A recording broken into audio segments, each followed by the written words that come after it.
Bismillahirrahmanirrahim.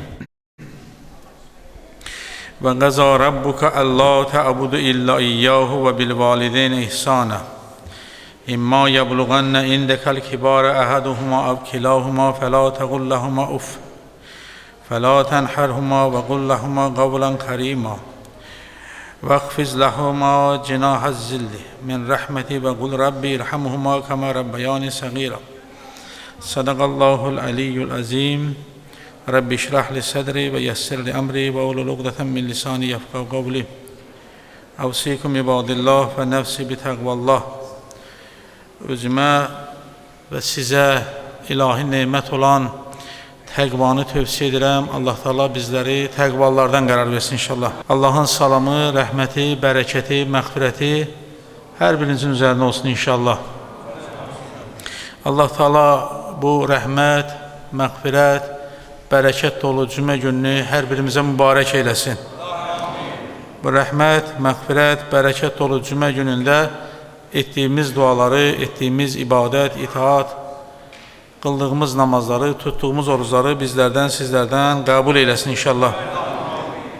Bu cüməni son cüməmiz qərar verməsin. Bu cümədə bir araya gəldiyimiz kimi Allah Teala nəsib eləsin. Qiyamətin günündə Kövsər hovuzunun yanında Peyğəmbər və əhl-i beyti ilə bir yerdə həmnişin olmağı bizlərə nəsib eyləsin. Bütün bu niyyətlərimizə Muhammed Ali Muhammed zamanla sələvat ediyələm.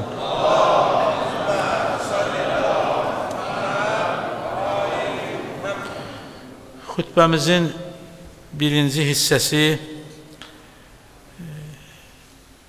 ağsaqqal, yaşlı, qoca, ahıl insanlarla bağlı Qur'anın müraciət elədiyi mövzulardan biri. Onunla bağlı söhbətimiz olacaq. Bir qədər yaddaşımızı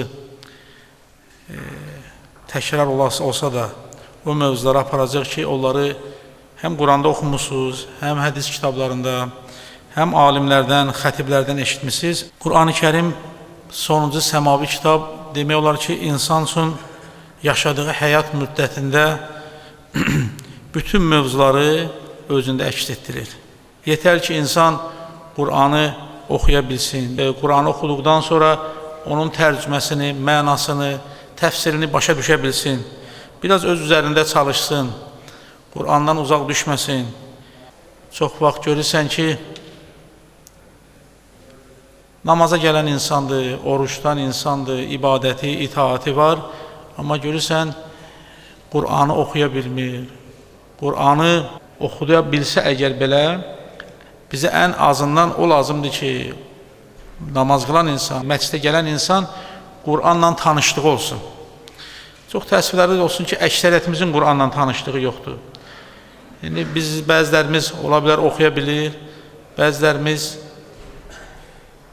oxuyur, tərcümə edir. Bunlar çox cüzidir, azdır. Amma istək budur ki, tələb budur ki, hamı Qur'anla tanış olsun. Və çox təəssüflər olsun ki, bugün baxırsan, sosial şəbəkələrdə müəyyən insanların çıxışlarına sanki Qur'an-ı Kərim elə qəbristanlıq, yas, ölü üçün olan bir kitabdır. İndi də bir başqa mövzuya əl atıblar ki, oxunan Qur'anın ölüyə nə xeyri var, rəhmətə gedən insana nə xeyri var. Bu mövzular neçə illərdir danışılır, söhbət edilir. Bu mövzulara şərait yaradılmasına səbəb bizlərik, sizlərsiz. Namaza gələn insanın Qur'anla tanışlığı olmadığına görə.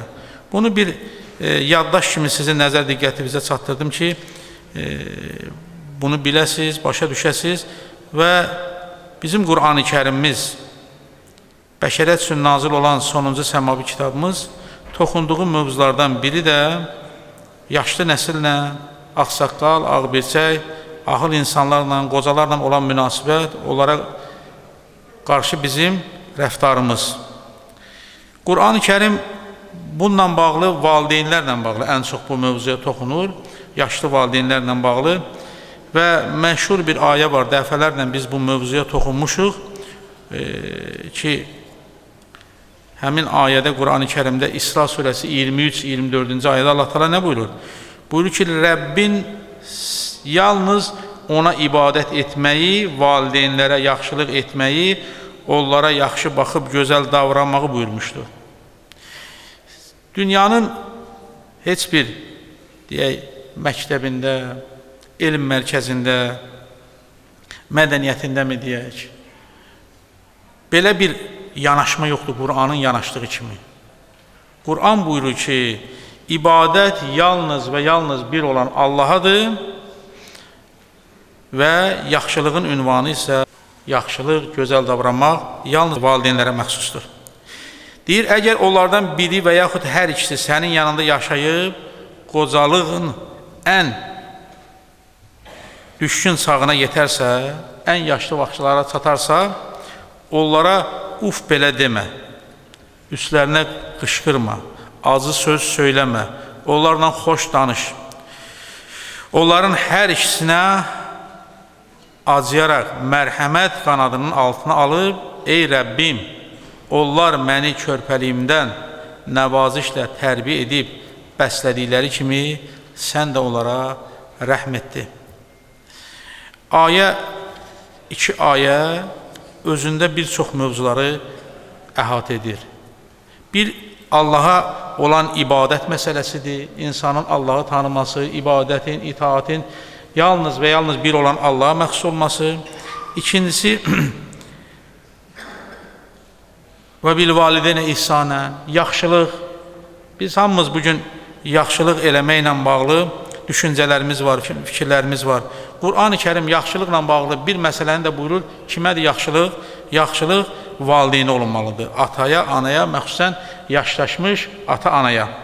İnsanın atasının, anasının yaşlı dövrləri var, vaxtları var, zamanları var. Bir də cavan vaxtları, zamanları.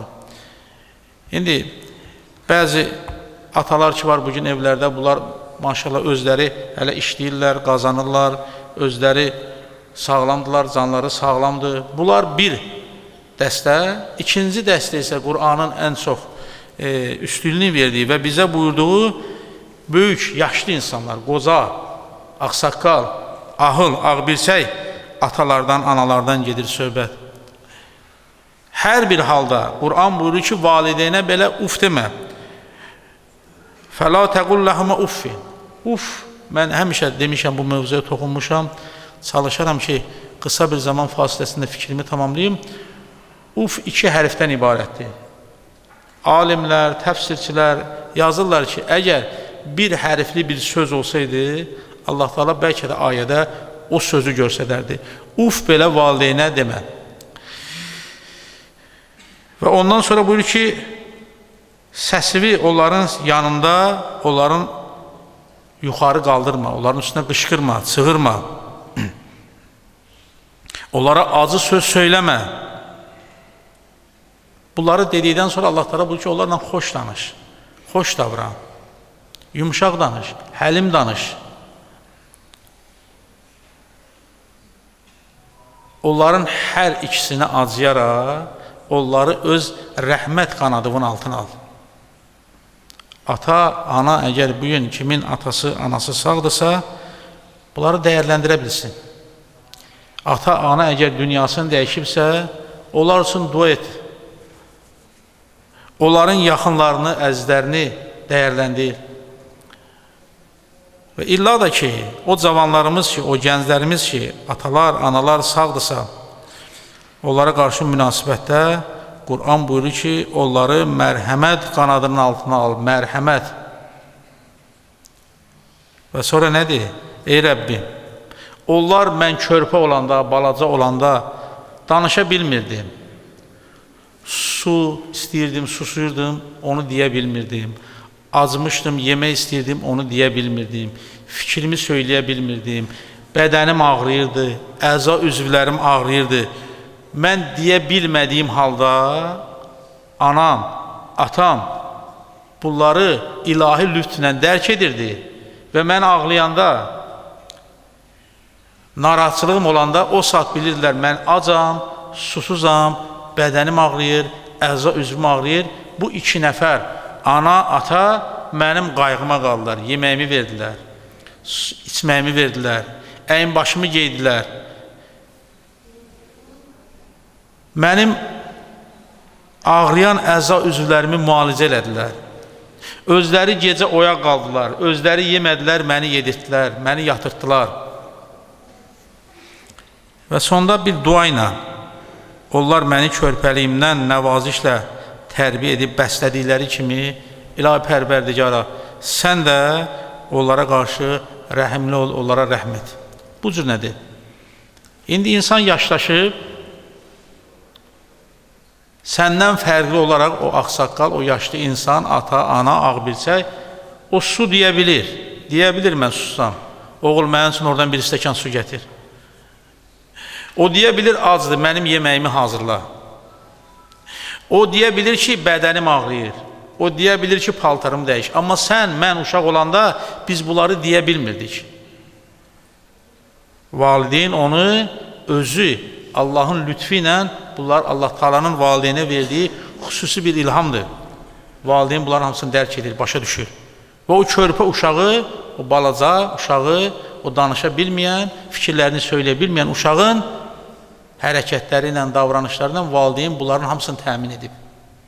Birdən-birə bu boyda olmamışıq, bu həddə gəlib çatmamışıq, bu yaşa gəlib çatmamışıq. Bunlar üçün zaman lazım olub, vaxt lazım olub, əziyyət, zəhmət çəkiblər, yuxusuz qalıblar, özləri ac, susuz qalıblar. Nə tez unutdu insan? Atanı, ananı, o yaşlı insanı. Odur, qoca, ağsaqqal, ağbirçək insanlar bugün bizim öhdəmizə düşən müsəlmanın, namaz qılan insanın öhdəsinə düşən vəzifə budur ki, yaşlı ata, anaya qarşı hörmətli, ehtiramlı olsun. Bir mübarək hədisdə buyurur ki, mən ləm yərhəm səğirənə və yuvaqqir xəbirənə fələysə minni. Hər kəs bizim kiçiklərimizə, balacalarımıza, az yaşlı uşaqlarımıza, az yaşlarımıza mərhəmət etməyə və böyüklərimizə hörmət etməyə imamlar, məsumlar, Peyğəmbər Rəsulullah da buyurur, o bizdən deyil. Kiçiyə mərhəmət etməyən, böyüyə də hörmət etməyən. Bir insan, əgər kiçik, az yaşlı insana hörmət etmirsə, böyük yaşlı insana hörmət etmirsə, Həzrət buyurur ki, o bizdən deyil. Leysə minlə, bizdən deyil. Hər kəs özünə baxsın, görsün, nə qədər kiçik uşaqlara, az yaşlı uşaqlara, körpələrə qarşı mərhəmətlidir. Nə qədər yaşlı insanlara, ağsaqqal, ağbirçək insanlara, ağıl insanlara qarşı hörmət göstərir. Biz özümüz, mən bir neçə dəfə bu mövzuya toxunmuşam, Qafqaz bölgəsində yaşayırıq. Bu Qafqaz bölgəsinin xüsusi bir xüsusiyyəti var, xasiyyəti var. Onlar ağsaqqal insana hörmət edərlər. Bu onun bir növ gələk Qafqazlığından irəli gəlir. Ki, ağsaqqala hörmət, ağsaqqalın sözünü eşitmək. Onlar ağsaqqalı bir dəfə seçərlər. Əgər bir nəfəri özlərinə ağsaqqal, rəhbər bilirlərsə, onu bir dəfə seçərlər və o ağsaqqalın sözü, o yaşlı insanın sözü orada qanun olar. Onun sözünün hökmü olar. Və görərsən ki, mən olmuşam, görmüşəm, bəzi şəhərlərdə ağsaqqallar evi var. Ağsaqqallar evi. Cavanlar gələrlər, ağsaqqallarla, cavanlar bir-birlərindən söhbət edərlər, həm söhbət edərlər və onların nəsihətlərinə, söhbətlərinə qulaq asarlar. Ağsaqqallar olan yerdə, ağbirçək, qoca, yaşlı insanlar olan evdə, məmləkətdə bərəkət olar, xeyir olar. Bizdə indi bir atalar sözü var, deyir, Allahsız yerdə otur, ağsaqqalsız yerdə oturma. Allahsız yer yoxdur. Hər yerdə Allah var. Yəni, mümkün deyil ki, Allahsız bir yer ola. Amma ağsaqqala verilən dəyəri orada önəmə gətirmək istəyir ki, ağsaqqalsız yerdə oturma. Yəni, bir yerdə çalış bir məclisinin, süfrəvin başında, evin başında ata, ana, yaşlı bir insan, ağsaqqalın olması sənin evə xeyir, bərəkət gətirər.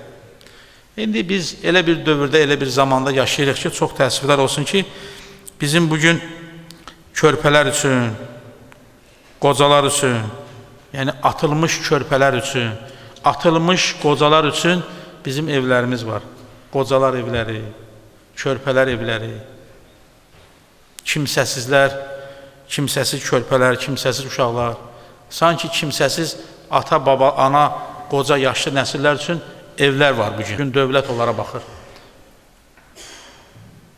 Bir ata, ana, bir övladı bəsləyib, boya başa çatdırıb, sonra öz evində, öz övladları ilə rahat qala bilmir. Onun ünvanı har olur? O qocalar evi. Türkiyədə qocalar evini huzur evi deyirlər. Huzur nədir? Yəni, rahatlıq, nə bilim, sakitlik.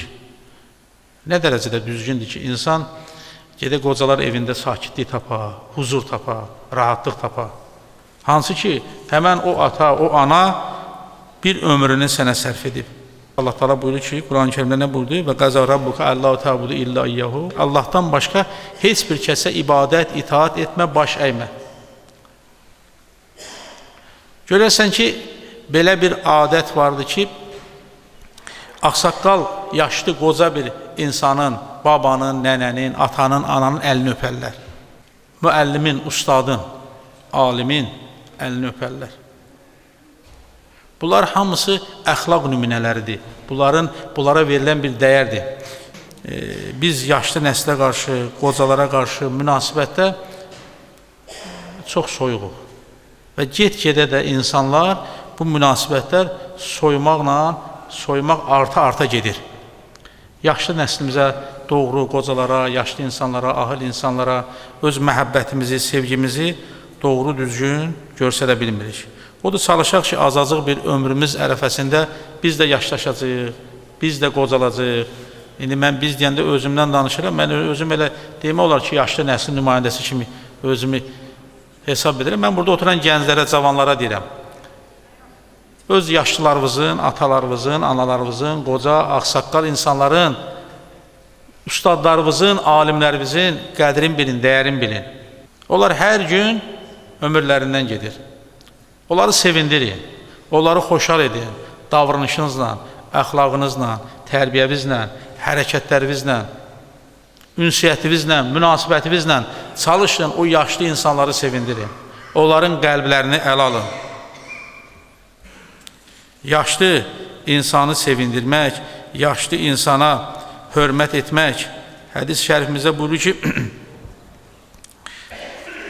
yaşlı insana hörmət, Peyğəmbərə hörmətdir.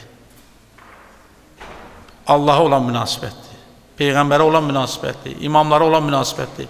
Biz baxırıq tarixdə ki, Peyğəmbərlər, imamlar yaşlı insanlarla, qocalarla necə rəftar ediblər, necə onlarla davranıblar. Çalışaq o əxlaq nümunələrini öz həyatımıza nə edək, təsbih edək, onu göstərə bilək. Ata, ana başa tac imiş, hər dərdə əlac imiş, övlad nə qədər yaşa da olsa, yenə ataya, anaya möhtac imiş. Ataları, anaları sağ olan insanlar, babalar, nənələr sağdırsa, əgər nəsildə bir yaşlı, qoca insan varsa, çalışın, onun qədrini bilin, onu dəyərləndirin, onu qoruyun, saxlayın. O insanlar ki, mən indi söhbət edirəm, burada valideynlərini itirib, bəlkə də deyirlər ki, kaş indi atam sağ olaydı, anam sağ olaydı. O insanların ki, valideynləri sağdır, onları qiymətini bilsin, dəyərini bilsin. Böyük günahlardan biri hansıdır? Ağ valideyn olmaq. Allah bizi valideynin rizayətini əldə edən bəndələrdən qərar versin. Allah bizi ağ valideyn qərar verməsin. Allah and verə izzətinə, cəlalına, böyüklüyünə xatir. Allah Teala hidayət olmayan valideynlərimizi də hidayət eləsin. İbadət etməyən valideynlərimizə də ibadət nəsib eyləsin. Allah Teala dünya və axirət bizi valideyn razılığını əldə edən bəndələrdən qərar versin inşallah. Bismillahirrahmanirrahim. İnna a'taynakal kavsar fasalli rabbika vanhar inna şani'aka vel abtar.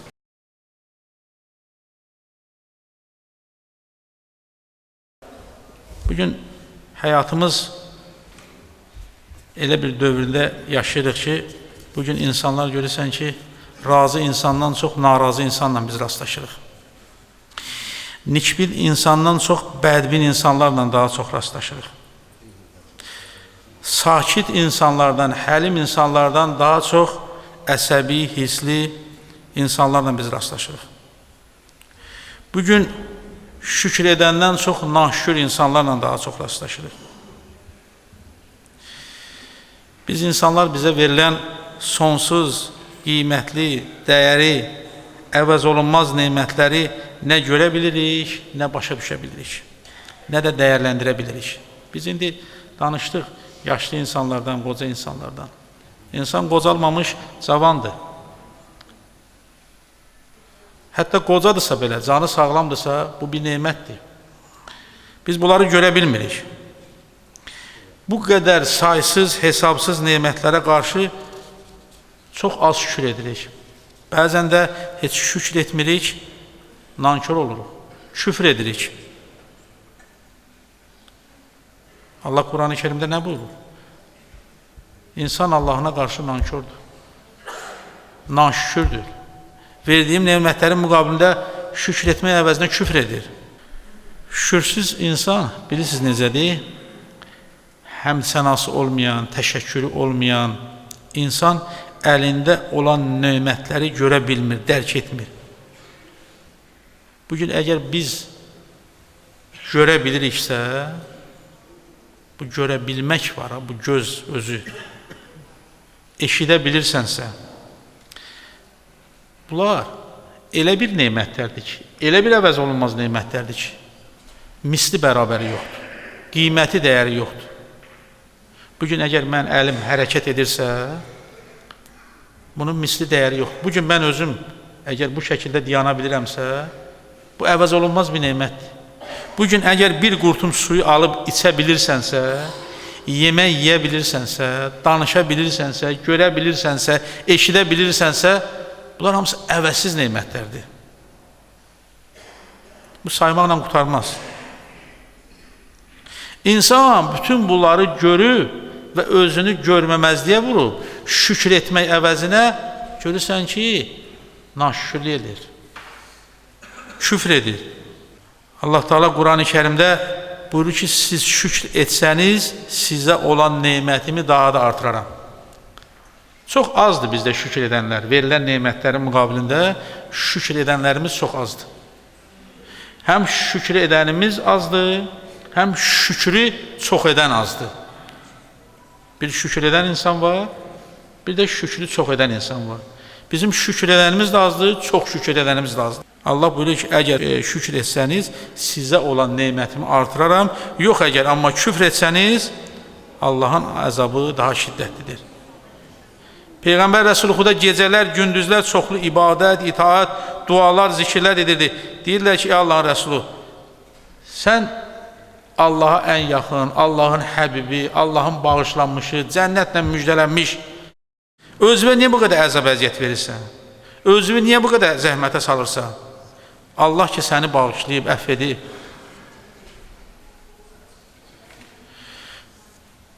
Həzrət Rəsulullah belə bir mübarək cavab verir ki, məgər mən şükür edən bəndə olmayım? Nə olsun Allah mənə bu məqamı verib, bu dərəcəni verib, hər bir şeylə məni müjdələyib. Bəs mən özüm şükür edən bəndə olmayım?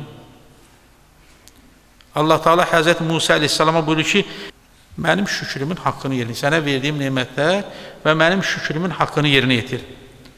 Həzrət Musa Aleyhisselam buyurur ki, ilahi, ey mənim Allahım, ey mənim Rəbbim, ey mənim pərverdigarım, mən sənin şükrümün haqqını necə verə bilərəm ki, hər şükür üçün yeni bir şükür etməli olacağam.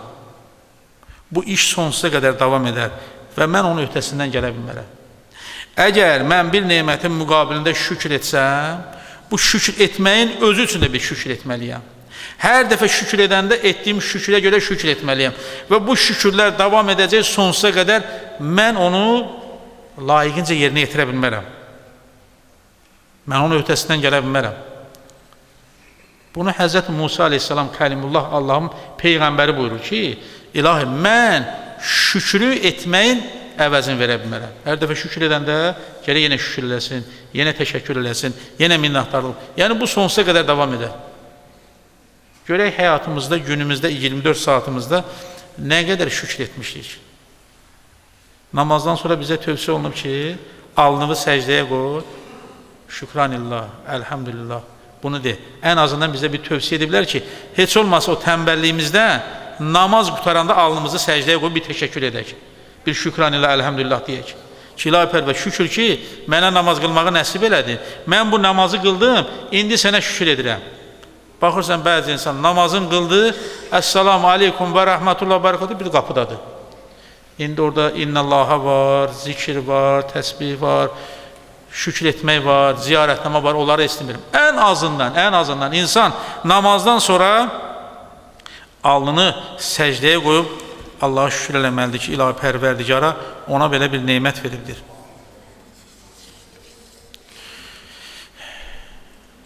Bizim əlimizdə olan ən qiymətli, ən dəyərli neymətlər elə mən sadaladığım insanın o əza üzvləri və yaxud sağlam əza üzvləri deyil.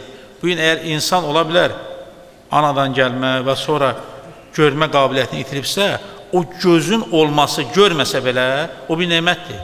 Çünki göz gördü, görmədi. İnsan həyatında, cismində, orqanizmdə funksiyaları var. Qulaq ola bilər, insan eşitməsin, zəif eşitsin, eşitmə qabiliyyəti anadan gəlmə olmasın. O eşitmə qabiliyyəti olmasa belə, o qulağın insan orqanizmdə, bədənində funksiyası var. Dil ola bilər, danışa bilməsin.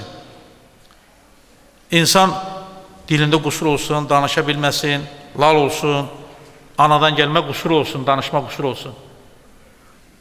O olsa belə dilin insan həyatında, bütün bu yediyimiz qidalar bu dil vasitəsindəndir. Bu insanın həyatında, orqanında, anatomiyasında o qədər önəmi vardır ki, əza üzvü bunlar bir neymətdilər, torpaq bir neymətdir, göy bir neymətdir, günəş bir neymətdir, gündüz bir neymətdir, gecə bir neymətdir, ay bir neymətdir, ulduz bir neymətdir. Buludlar içində olan su, suyun yağması, o yağış damcıları elə yağır ki, bu bir neymətdir. Qar dənələri yağır, bu bir neymətdir. Yağışdan sonra bitkilər, ağaclar, bunlara həyat verilir. Güllərdir, çiçəklərdir, onlar hərəsi müxtəlif rəngdə. Bunlar hamısı neymətdir. Quşlar aləmi bir neymətdir, heyvanlar aləmi bir neymətdir, dənizdə olan canlılar bir neymətdir.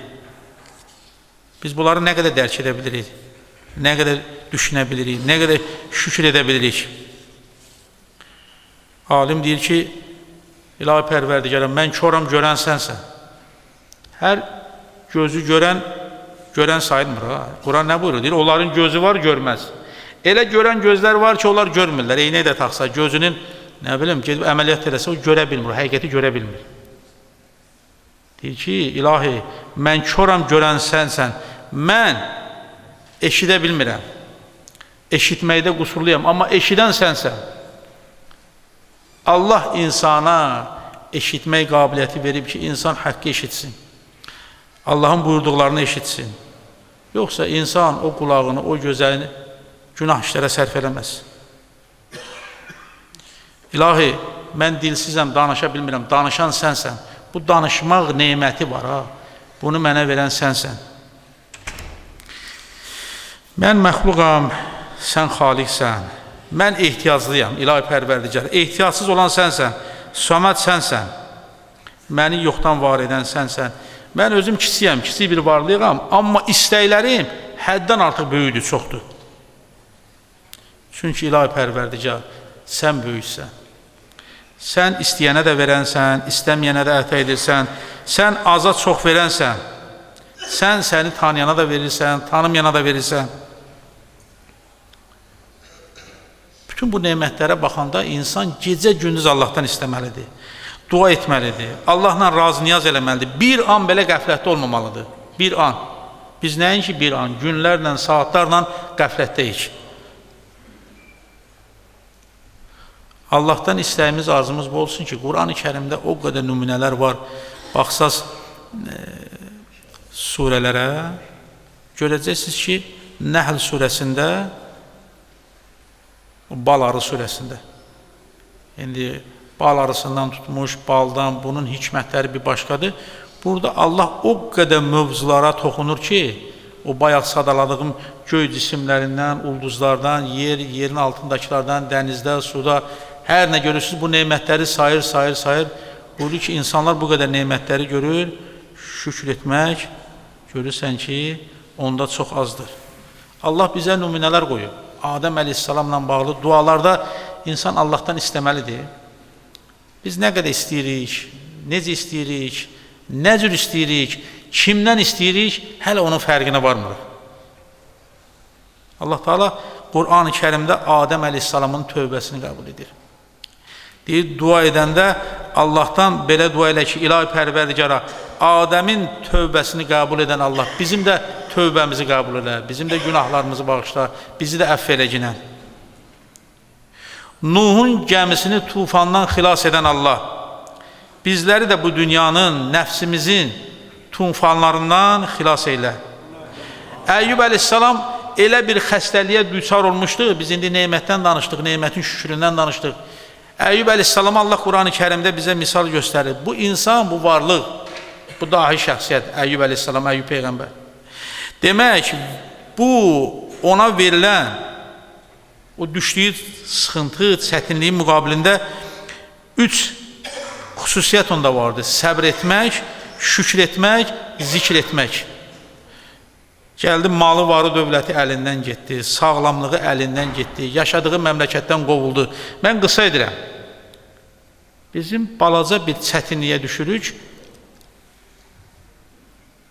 balaca bir sıxıntımız, çətinliyimiz olur. Maddi mi deyək, dünyavi mi deyək, cismi mi deyək? Naşükür oluruq. Birindən, elə bil, məsələn, insanın əza üzvləri, barmağı bir balaca əzildi, yara oldu, kəsildi, digər hamısı yerindədir, heç bir ağrımır. İnsan görürsən, af, uf, naşükürlük, niyə mən belə oldum? Amma Allah Qur'an-ı Kərimdə göstərdir ki, xəstə üçün, biz xəstələr üçün dua edirik, yenə dua edəcək. Həzrəti Əyyub əleyhissalam bütün, tək əza üzvləri yox, cismi yox, bədəni yox, malı, varı, dövləti də getdi. Qovdular o yaşadığı kətdən, məmləkətdə Əyyub Peyğəmbər kimi bir şəxsi, dedilər ki, sən xəstəsən, sənin xəstəliyin bizə yayılar, bizim kətdən, mahaldan, məmləkətdən çıx get. Tək qaldı. Hər şey getdi əlindən, övladları getdi əlindən. Deyir ki, Əyyub əleyhissalamı biz necə gördük? Səbr edən, zikr edən, şükür edən gördük. Odur buyur ki, həyat 3 şeylə gözəlləşir. Hansı da onlar? Həyat səbirlə, şükürlə, dua ilə gözəlləşir. Səbr insana yolu göstərər. Səbr insana doğru, düzgün yolu göstərər. İnsan səbr edə bilsə. Şükür etmək insanın nemətlərini artırar. Dua etmək isə insanın taleyini gözəlləşdirər. İlahi Pərverdigara, xəstələrimiz ki var, iltiması dua istəyiblər, bütün xəstələrimizə şifa-i təcil inayət eyləginə. Zəkəriyyəyə övlad verən Allahım, səndən istəyimiz, arzumuz budur ki, övladı olmayanlara övlad nəsib eylə. Yusuf əleyhissalam quyuya düşdü. Quyuya saldılar, düşmədi, quyuya saldılar. Biz bəzən deyik, quyuya düşdü, ifadə düz deyil. Yusuf əleyhissalamın qardaşları quyuya saldı. O Yusufi quyudan çıxardan, Yusufə quyudan nicat verən. Yusuf zindana atdılar. O Yusufi zindandan xilas edən. İlahi Pərverdigara, səndən istəyimiz, arzumuz budur ki, bizləri də çətinliklərdən, sıxıntılardan xilas eyləginə. Bizlərə çətinliklərdən, sıxıntılardan nicat verginə. Bağlı qapıları üzümüzə açginə, İlahi Pərverdigara. Yusuf əleyhissalamı Yaqubla qovuşduran Allah. Bugün əsgərlikdə olanlarımız var, qəriblikdə olanlarımız var. İlahi Pərverdigara, qəriblərimizi, əsgər balalarımızı yaxınlarına, doğmalarına qovuşdur günə. Yaqubun gözlərinə şəfa verən Allah, gözündə xəstəlik olan, görmə qabiliyyətini itirən insanlara və bugün biz görsək belə, görməyimiz doğru, düzgün olsun deyə İlahi Pərverdigara, gözlərimizə şəfa verginə. Musa əleyhissalam Fironun, Qarunun zülmündən xilas edən Allah. Bəşəriyyəti, dünyamızı, məmləkətimizi, bizləri zalimlərin şərrindən, əzabından xilas eyləginə. İbrahim əleyhissalam oğlu İsmaili qurban kəsməyə aparır. İlahi Pərverdigara, onun qurbanını qoç qurbanından əvəz elədin. İlahi Pərverdigara, bizim də nəzir etdiyimiz, kəsdiyimiz qurbanları bizdən qəbul eyləginə. Bizlərə həcc ziyarəti, Məşəd, Kərbəla, müqəddəs ziyarətləri nəsib eyləginə.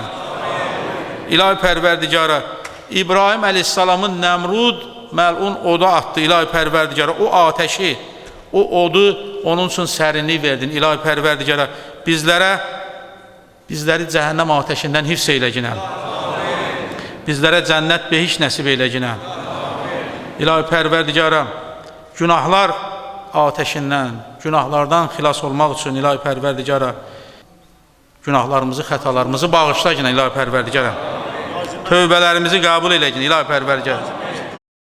İbrahim əleyhissalamı özünün xəllün qərar vermişsən, dostun qərar vermişsən. İlahi, səndən istəyimiz, arzumuz odur ki, bizi də özünün, dostlarının cərgəsinə sal ginən. Yunisi balığın qarnından xilas eləmişsən, İlahi Pərverdigara. Yunis əleyhissalam buyurdu ki, İnni kuntu minəz zalimin. Mən özümə zülm etmişlərdən oldum. Biz hamımız həyatda baxaq görək, nə qədər özümüzə zülm etmişik. Bütün bu neymətlərin müqabilində insan görürsən ki, özünə zülm etmiş olur. Yunis əleyhissalamın dilindən buyurur ki, İnni kuntu minəz zalimin. Mən özümə zülm etmişlərdən buldum. İlahi Pərverdigara, o Yunis əleyhissalamı o qaranlıqdan, o çətinlikdən xilas etmişsən, bizləri də qaranlıqdan, çətinliklərdən xilas eylə ginən. İsa əleyhissalama nicat verən Allah, bizə də nicat ver ginən. Bizləri Həzrəti Rəsullahın, Muhammed el-Mustafa sallallahu aleyhi və səlləmin əxlaqı ilə əxlaqlandır, səbri ilə səbirləndir. O sənin Həbibinidir, sevgilinidir, İlahi Pərverdigara. Bizi də özümün razı qaldığım bəndələrdən qərar verginən. Həcər anamız İsmail əleyhissalamla o Məkkədə, o susuz yerdə qalanda ona zəmzəm suyu bəxş edən Allah. Asiya xanıma Fironun evində zülmündən səbr edib imanını qoruyan, Xədicə əleyhissalam bütün malın, varın, dövlətini səxavəti ilə göstərdi. İlahi Pərverdigara, Məryəm anamızın isməti, xanım Fatimə-i Zəhra salamullah əleyhanın şəfaatini bizlərə nəsib eylə ginən. Bizim həmdlərimizi, sənalarımızı, şükürlərimizi qəbul elə İlahi Pərverdigara. Biz nə qədər dua etsək də, nə qədər həmsəna da etsək, yenə azdır. Bacardığımız qədər bu azacıq ömrümüz ki var. Biz bugün qocalardan, yaşlı nəsildən danışdıq. Mən özüm mövzunu bir qədər bu tərəfə apardım ki, baxıram ətrafımızda insanlara, görürsən ki, bugünkü dövrdə, bugünkü zamanında əlimizdə olan sonsuz neymətləri görə bilmirik, dərk edə bilmirik, dəyərləndirə bilmirik və üstəlik şükrün edə bilmirik. Və bizə yetər ki, bugünkü bizə fürsət verilib, bu zaman ki bizə fürsət verilib, mən yenə deyirəm, ən azından insan hərəkətlərinə, davranışlarına baxsan, bugün sənin hərəkət edirsənsə, yeriyirsənsə, bu səndə varsa, nəfəs alıb verirsənsə, görürsənsə, eşidirsənsə, evdə rahat gedib gəlirsənsə, ailə, uşağın sənin yanındadırsa, bütün bunlar neymətlərdir, bunların qədrini bil, dəyərini bil. İlahi Pərverdigara, səndən istəyimiz, arzumuz budur ki, ağsaqqallarımız, ata-analarımız, onların canlarını salamat eylə ginən. Onları bizim evlərimizə, ailələrimizə, məmləkətimizə çox görmə ginən. Onların canlarını salamat eylə ginən. Məscidimizin ağsaqqalları gəlirlər, məscidimizə nur verirlər, zinət verirlər. Onları Həbib ibn Məzahirə bağışlar. Bu cavanlarımız ki, bizim gələcəyimizdir, fəxrimizdir. Allah Teala bunları yerin göyün bəlasından hifz eyləsin. Allah Teala onları məscidimizə, məmləkətimizə, xalqımıza, millətimizə çox görməsin. Bugün övladlarının hidayətini istəyən valideynlər var. O cavanlarımız ki, hidayət olmayıblar, onları hidayət eylə ginən. Belə namaz qılan, hidayət olan cavanlarımızın sayın 1-ə 1000 artıq eylə ginən. Bu cavanların da ürəklərində nə arzu mətləb var, onu öz dərgahında qəbul eylə ginən.